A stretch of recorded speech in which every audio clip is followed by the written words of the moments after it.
नमस्कार, आप सभी का स्वागत है। देखिए, आज की क्लास में हम अंशों के निर्गमन के जो न्यूमेरिकल प्रश्न हैं उनके बारे में पढ़ेंगे। और अंशों के निर्गमन के संबंध में हमने पीछे की जो कक्षा है उसमें पढ़ लिया था कि कंपनी अपने अंशों का निर्गमन है वो किसके लिए करती है? नकद के लिए, यानी रोकड़ प्राप्त करने के लिए अपने अंशों का निर्गमन कंपनी करती है। क्यों? तो कंपनी के पास जो पैसे आते हैं वो किस रूप में आते हैं? पूंजी के रूप में आते हैं। और पूंजी के लिए कंपनी क्या करती है? अंशों का निर्गमन करती है। ठीक है। इसके अलावा कंपनी क्या करती है कि यदि किसी व्यापार से कोई संपत्ति खरीदी है या कोई सेवाएं प्राप्त की है, उनके बदले भी हम क्या कर सकते हैं? अंशों का निर्गमन कर सकते हैं, जिसे हम क्या करते हैं? रोकड़ के अतिरिक्त अन्य प्रतिफल के लिए अंशों का निर्गमन। तो अंशों के निर्गमन के हमने बारे में पढ़ा था कि जो मुख्य है वो तो है नकद के लिए, रोकड़ के लिए हम अंशों का निर्गमन करते हैं। और दूसरा रोकड़ के अतिरिक्त, जैसे हमने कोई संपत्ति, कोई मशीन, कोई भवन कोई खरीदी है या किसी प्रकार की सेवाएं प्राप्त की है, तो उनके बदले में जो हम अंशों का निर्गमन करते हैं तो वो कहलाता है रोकड़ के अतिरिक्त अन्य प्रतिफल के लिए अंशों का निर्गमन। तो आज की क्लास में हम देखिए रोकड़ के अतिरिक्त अन्य प्रतिफलों के लिए जब अंशों का निर्गमन करते हैं तो व्यापार में किस प्रकार से जनरल प्रविष्टियां की जाती है, किस प्रकार से लेखा किया जाता है का अध्ययन करेंगे। मान लेते हैं कि हमने राकेश लिमिटेड से कोई संपत्ति खरीदी। राकेश लिमिटेड से क्या खरीदी? कोई संपत्ति खरीदी। तो सबसे पहले संपत्ति खरीदने की प्रविष्टि होगी। मान लेते हैं कि हमने क्या खरीदी? एक मशीन खरीदी। किससे? राकेश लिमिटेड से। तो जो प्रविष्टि बनेगी वो क्या बनेगी? Machine account debit to Rakesh Limited. ठीक है। अब जो प्रविष्टि है वो मशीन है, वो वस्तुगत खाता है, तो आने वाले वस्तु नाम होती है, जाने वाली वस्तु जमा होती है। किससे खरीदी? राकेश लिमिटेड। तो राकेश लिमिटेड क्या हो गया? जमा। देखिए, आप लोगों ने कक्षा 11 में जो खातों के नियम है वो आपने पढ़े होंगे कि पहला होता है व्यक्तिगत खाता, जिसका नियम होता है पाने वाले व्यक्ति को नाम, देने वाले व्यक्ति को जमा।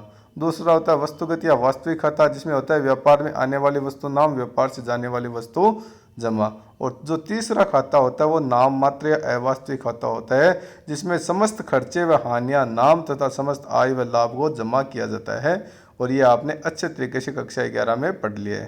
तो अब हम इस सवाल को देखिए आगे करते हैं कि हमने मान लेते हैं कि संपत्ति खरीद ली। किससे? राकेश लिमिटेड से। अब राकेश लिमिटेड को हम क्या जारी करेंगे? उस संपत्ति के बदले में अंश जारी करेंगे। ठीक है। तो अंश जारी करने का तरीका यह हो सकता है कि पहले तो हम इसको सममूल्य पर जारी करें, यानी 10 रुपये का अंश है वो कितने में जारी करें? 10 रुपये में। और दूसरा यह हो सकता है कि उसको किस पर जारी करें? प्रीमियम पर। 10 रुपये का अंश कितने में जारी करें? 12 रुपये में। ठीक है। तो ये दोनों कंडीशन हमारे सामने हो सकती है कि जो हमने संपत्ति खरीदी है उसके बदले में जो हम अंश निर्गमन कर रहे हैं वो सममूल्य पर कर रहे हैं या प्रीमियम पर कर रहे हैं। देखिए, चाहे सममूल्य पर करो चाहे प्रीमियम पर निर्गमन करो, हमें जब अंशों की संख्या गणना करनी होती है तो उसके लिए हम एक सूत्र लगाते हैं। वो सूत्र है कि अंशों की संख्या किस प्रकार से निकालेंगे? देय राशि, यानी जो राशि भुगतान करनी हमें उसमें प्रति अंश निर्गमन मूल्य का क्या लगा देंगे? भाग लगा देंगे। भाग लगा देंगे। अब निर्गमन मूल्य का मतलब हो गया कि अगर हम 10 रुपये में जारी कर रहे हैं, समूल्य पर जारी कर रहे हैं तो 10 का भाग लगा देंगे। अगर हम प्रीमियम पर जारी कर रहे हैं 12 रुपये में कर रहे हैं तो हम 12 का भाग लगा देंगे।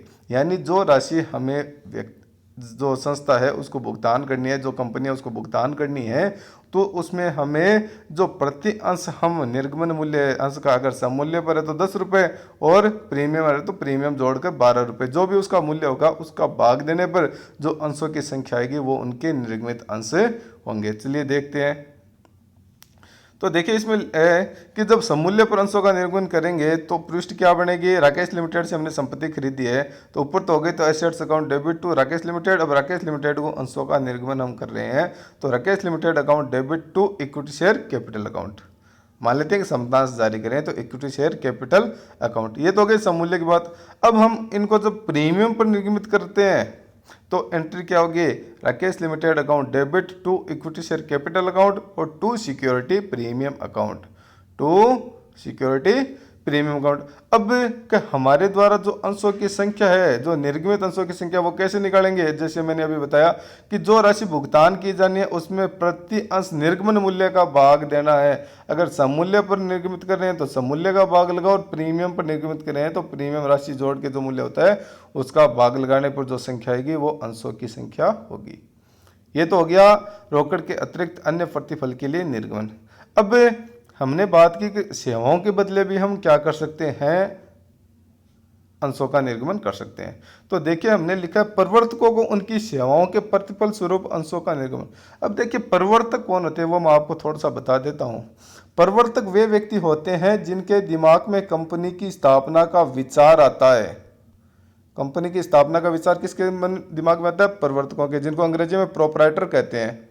ठीक है, तो प्रवर्तकों के दिमाग मन में विचार आता है, और जो कंपनी की स्थापना, कंपनी के पंजीकरण की जो समस्त शुरू की कानूनी कार्यवाही होती है वो इन्हीं प्रवर्तकों के द्वारा की जाती है।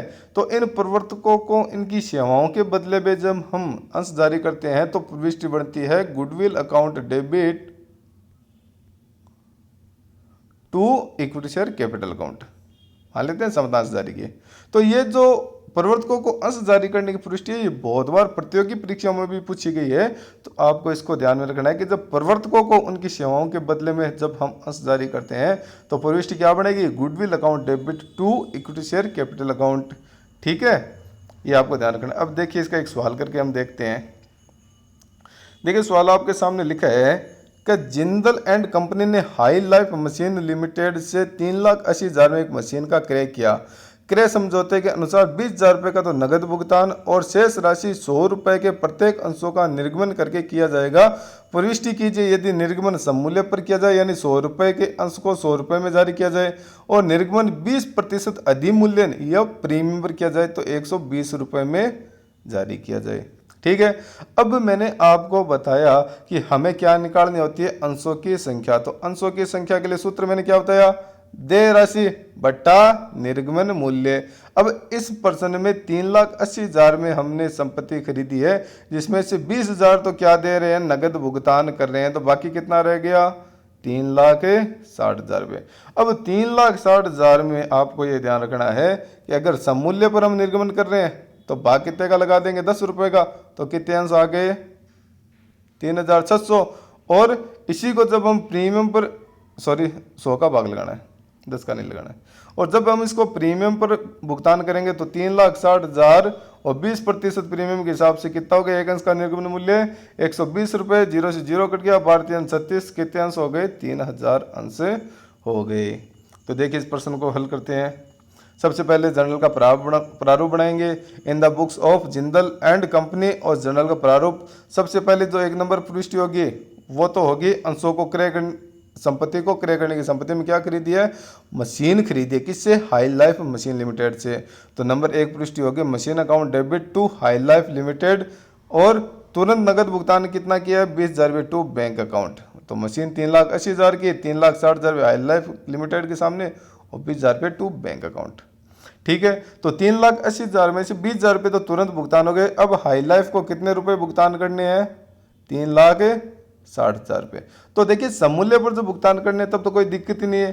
तो नंबर 1 पृष्ठी है इसमें High Life Limited account debit to share capital. इसमें देखो लिखा नहीं गया है कि समतांश दिए गए, पूर्वाधिकार दिए गए, इसमें लिखा गया अंश पूंजी दी गई। तो हमने टू शेयर कैपिटल कर दिया। कितने? 3,60,000। अब 3,60,000 भाग एक अंश का निर्गमन मूल्य कितना? समूल्य पर 100 रुपये। 2 0 से 2 0 कट के कितने अंश हुए? 3,600। तो देखिए इसके निरेशन में क्या लिखा है? 3,600 शेयर इश्यू। ठीक है, दूसरी कंडीशन ये कहती है कि हमने क्या किया कि 20% प्रीमियम पर किया। अब कितने अंश देने हैं? तो दे मूल्य तो 3,60,000 रुपये, और एक अंश का निर्गमन मूल्य कितना हो गया? 20। तो हल करने पर कितने आ गए? 3,000 अंश आ गए। तो देखिए जब इसकी हम प्रविष्टि करेंगे तो High Life Limited account debit to share capital to security premium. अब 3,000 अंश का 100 रुपये के हिसाब से पूंजी तो हो गई 3,00,000 रुपये। कितने हो गए? 3,00,000 रुपये। और जो प्रीमियम है वो एक अंश का 20 रुपये है। तो 3,000 गुणा 20 रुपये तो के हिसाब से कितने हो गए? 60,000 रुपये प्रीमियम के। तो देखिए 60,000 रुपये प्रीमियम के। इस प्रकार से हमें जब रोकड़ के अतिरिक्त अन्य प्रतिफल के लिए हम अंशों का निर्गमन करते हैं तो ये ध्यान रखना है कि अगर सममूल्य पर हम कर रहे हैं अंशों का निर्गमन तब तो कुछ ध्यान ही हमें रखने की इतनी आवश्यकता नहीं, क्योंकि सममूल्य के बराबर ही हम क्या करेंगे, निर्गमन करेंगे। तो अंशों की संख्या तो आसानी से हम निकाल ही सकते हैं कि देय राशि बटा अंश का निर्गमन मूल्य। लेकिन जब प्रीमियम पर हम कर रहे हैं भुगतान तब हमें ध्यान रखने की आवश्यकता है कि वहां पर अंशों की संख्या क्या हो जाएगी, कम हो जाएगी। तो देय राशि बटा अंश का निर्गमन मूल्य जो प्रीमियम जोड़ के होगा। जैसे इस प्रश्न में हमने कैसे किया, 3,60,000 बट्टा 120, तो कितने अंश आ गए थे, 3,000। ठीक है। और जब हमने इसकी प्रविष्टि करी, प्रविष्टि करने पर देखिए क्या हुआ कि High Life Limited account debit to share capital to security premium.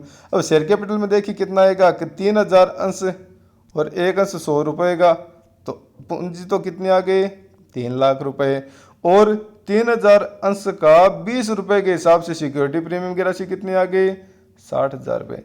इस प्रकार से एकदम साधारण तरीके से अपने सवाल को समझा कि जब रोकड़ के अतिरिक्त अन्य प्रतिफल के लिए हम क्या करते हैं कि अंशों का निर्गमन करते हैं तो किस प्रकार से हम उसका लेखा करेंगे, प्रविष्टि करेंगे और अंशों की संख्या निकालेंगे। तो अंशों की संख्या निकालते समय क्या ध्यान रखना है हमें, देय राशि बट्टा प्रति अंश का निर्गमन मूल्य, कि जो राशि हमें भुगतान करनी है उसमें हमें अंश का निर्गमन मूल्य भाग लगाना। अगर सममूल्य पर कर रहे हैं तो सममूल्य, और अगर प्रीमियम जोड़ के कर रहे हैं तो प्रीमियम जोड़ के जो भी मूल्य है उसका भाग देंगे। तो आज की क्लास में इतना ही, बाकी हम नेक्स्ट क्लास में पढ़ेंगे। Thank you.